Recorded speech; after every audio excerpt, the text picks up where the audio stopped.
Hi everyone, welcome back to our channel. Today in this video we are going to see how to connect Hue Bridge to Wi-Fi step-by-step Ethernet and router setup guide for Philips Hue. Step 1. Plug the Hue Bridge into a power outlet. Step 2. Now connect the Hue Bridge to your router using the Ethernet cable that came with it. Step 3. Now wait until the three lights on the bridge turn on.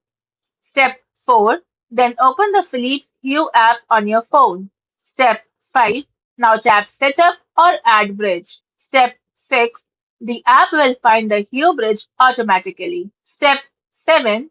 Press the big round button on top of the Hue bridge when asked. Step 8. Now follow the on-screen instructions to finish the setup.